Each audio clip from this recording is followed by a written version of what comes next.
کہ 12 بجے تک کا ٹائم ہے، آپ اپنے دھرنوں کو یہاں سے ہٹا لیں۔ بڑے تحمل سے اور بڑے باادب طریقے سے ہم یہ سوال پوچھتے ہیں۔ یہ ویڈیو عراقی پرفیوم ابو الفضل کے تعاون سے پیش کی جا رہی ہے، جو کہ پاکستان میں لانچ ہو چکا ہے۔ بہترین خوشبو ہے اور اسے ابو الفضل اس لیے کہا جاتا ہے کیونکہ حرم حضرت عباس میں یہی خوشبو استعمال کی جاتی ہے۔ آرڈر کرنے کے لیے واٹس ایپ نمبر پر رابطہ کیجیے۔ شکریہ۔ بسم اللہ الرحمن الرحیم۔ السلام علیکم مومنین کرام، امید ہے آپ سب خیر و عافیت سے ہوں گے۔ جیسا کہ اس وقت ملک بھر میں پارا چنار کے کشیدہ حالات کے حوالے سے 6 روز سے دھرنے جاری ہیں، پرامن احتجاج کیے جا رہے ہیں مومنین کی جانب سے، اور ان دھرنوں میں شامل شرکاء کا یہی مطالبہ ہے کہ پارا چنار کے حالات جو کہ انتہائی کشیدہ ہیں، 82 روز سے راستے بند ہیں، وہ راستے کھولے جائیں، وہاں پر نظام زندگی بحال ہو سکے، اور جو وہاں کے مومنین کے مطالبات ہیں ان کو حکومت تسلیم کرے۔ اور خصوصاً کراچی میں یہ دھرنے اور پرامن جو احتجاج ہیں ان کا انعقاد سب سے زیادہ کراچی میں ہے۔ تو اس حوالے سے گزشتہ روز وزیر اعلیٰ سندھ نے ایک ایسا بیان دیا جس کی وجہ سے بہت سے لوگوں کی دل آزاری ہوئی کہ انہوں نے کہا جی کہ یہاں پر احتجاج کرنے کا کوئی فائدہ نہیں ہے۔ یعنی یہ بات بالکل ایسا ہی تھی کہ جیسے کوئی کہہ دے کہ جی فلسطین میں ظلم ہو رہا ہے تو یہاں پر یکجہتی کے لیے ریلی کیوں نکالی جا رہی ہے، یہاں پر ریلیاں نکالنے کا کوئی فائدہ نہیں ہے۔ یہ بات بالکل اسی طرح کی تھی۔ اور یاد رہے کہ ساتھ ہی ساتھ کچھ تکفیری عناصر بھی ایسے ہیں کہ جنہیں بہت زیادہ تکلیف ہے ان دھرنوں سے، اور وہ عناصر ایسے ہیں کہ کبھی بھی وہ فرقہ واریت پھیلانے کا موقع ہاتھ سے جانے نہیں دیتے۔ جب بھی انہیں موقع ملتا ہے وہ اس طرح کی حرکتیں کرتے ہیں۔ اور اس کے برعکس تاریخ گواہ ہے کہ شیعہ علیہ السلام جب بھی سڑکوں پر نکلے ہیں، چاہے عزاداری کے لیے نکلیں یا کسی مظلوم کے حق میں آواز اٹھانے کے لیے نکلیں، نہ بدامنی پھیلی، نہ توڑ پھوڑ ہوئی، نہ کسی کا سامان لوٹا۔ جبکہ ایسی مذہبی جماعتیں اور کالعدم جماعتیں بھی پاکستان میں موجود ہیں، اور ان کا ریکارڈ میڈیا پر موجود ہے، انٹرنیٹ پر آپ کو اگر سرچ کریں گے تو مل جائے گا کہ اسلام آباد جیسے شہر کو یرغمال بنائے رکھا کئی دنوں تک، اور لوگوں کی املاک کو لوٹا گیا، یہاں تک کہ ایک شخص ریڑھی پر کیلے بیچ رہا تھا، وہ کیلے بھی لوٹ لیے گئے۔ تو اس میں تو کوئی دو رائے نہیں ہے کہ پاکستان میں جو احتجاج، جو مظاہرے شیعہ علیہ السلام کی جانب سے کیے جاتے ہیں وہ انتہائی پرامن ہوتے ہیں، اور ان میں ریاست کے خلاف، اداروں کے خلاف کوئی بات نہیں کی جاتی۔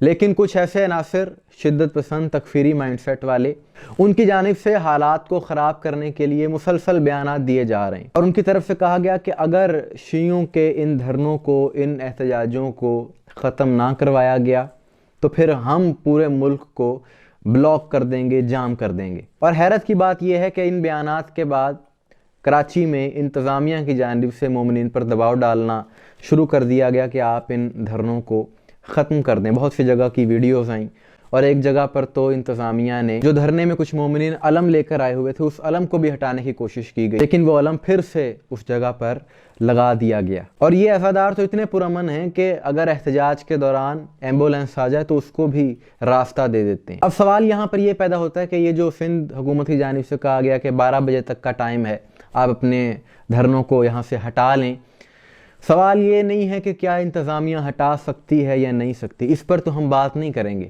لیکن ایک اہم پہلو کی طرف میں توجہ دلوانا چاہتا ہوں۔ اس پرامن احتجاج کو روکنے کی تو کوشش کی جا رہی ہے، لیکن اسی سال چہلم کے فوراً بعد پاکستان کے کیپٹل میں اسلام آباد میں ایک کالعدم جماعت کی جانب سے ریلی نکالی جاتی ہے، جلسہ کیا جاتا ہے، جس میں وہ سرِ عام شیعہ مسلک کے لوگوں کو دھمکیاں دیتے ہیں، پارا چنار کے لوگوں کو دھمکیاں دیتے ہیں، شیعہ منسٹرز کو بھی اس میں برا بھلا کہا گیا۔ تو سوال یہ پیدا ہوتا ہے کیا اس وقت انتظامیہ نے کوئی کارروائی کی، یا اسی سال کے آغاز میں 2024 کے آغاز میں بھی کالعدم جماعتوں کی جانب سے جلسے ہوئے کراچی میں اور اسلام آباد میں، اس میں بھی اہلیان پارا چنار کو دھمکیاں دی گئی۔ آج 1 سال ہو چکا ہے اور صورتحال وہیں کی وہیں ہے۔ کیا ان عناصر کے خلاف کارروائی کی گئی؟